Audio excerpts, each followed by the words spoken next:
neighbors, it's Amber here with eTrailer.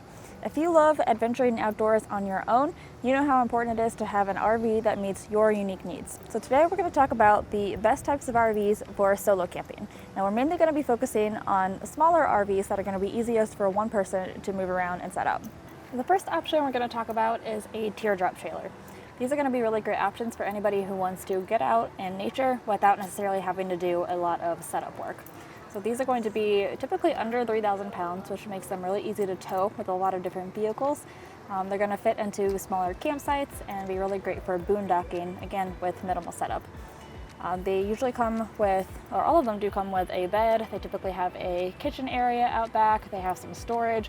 And as you can see on this one, you can add supplies to your roof and take more things with you. And this is really going to be ideal for the camper who wants to get out and enjoy themselves and spend most of their time outdoors, but wants a comfortable place to sleep at night. Next up, we're going to talk about pop-up campers. So the great thing about pop-up campers is that they offer a little bit more interior room than a teardrop, and they still keep costs pretty low for a camper.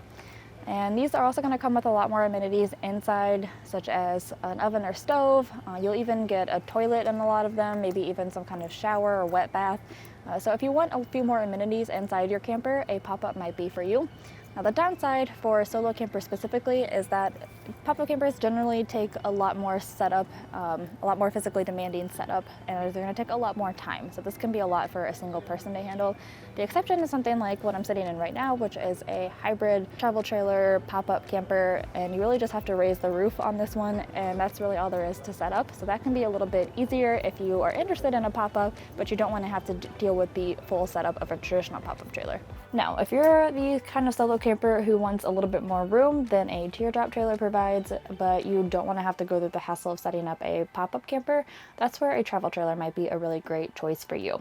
Like I said, these are going to be much easier to set up than pop-up campers, maybe a little bit more work than a teardrop camper, but they're going to provide you with a ton of room inside, all the amenities that you could want, such as a sleeping area, a full kitchen, a full bathroom. I really like these as a solo camper because I want all of my amenities inside the camper. I don't want to have to get out for my kitchen. I don't want to have to get out in the middle of the night to go find a campground bathroom. I want that all inside my camper as a single person. So these are going to be a great option for the person who wants a little bit more room in their camper, who is probably spending a little bit more time in their camper, or maybe is going camping more often than somebody with a pop-up or a teardrop trailer. Last up, we would be remiss if we didn't also talk about Class Bs. Now, we don't have one on site, but we're going to pop them up on the screen for you guys to see anyway. The great thing about Class Bs is that they are super customizable, and this is part of what makes them so popular. So you can really put in any amenities that you want and just really design it to suit your unique needs. A couple other great things is that you don't have to tow it, so it's just going to be you and your van out there on the road. You're going to have everything that you want, and you can really easily pull over on the side of the road or get in places that you might not be able to go with a larger travel trailer. If you are looking for something to drive, if you want to travel often and kind of stay on the road a lot, Class B is definitely something to look into. Hopefully this video helped you guys figure out what kind of camper is going to be best for you on your solo adventures. But if you have any questions or comments, feel free to leave them in the comments below. We're only a click or a call away. See you next time.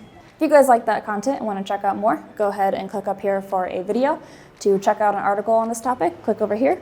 To check out a playlist, go ahead and click over here. Or to subscribe to our channel, go ahead and click this button over here to see all the videos by our awesome eTrailer teammates.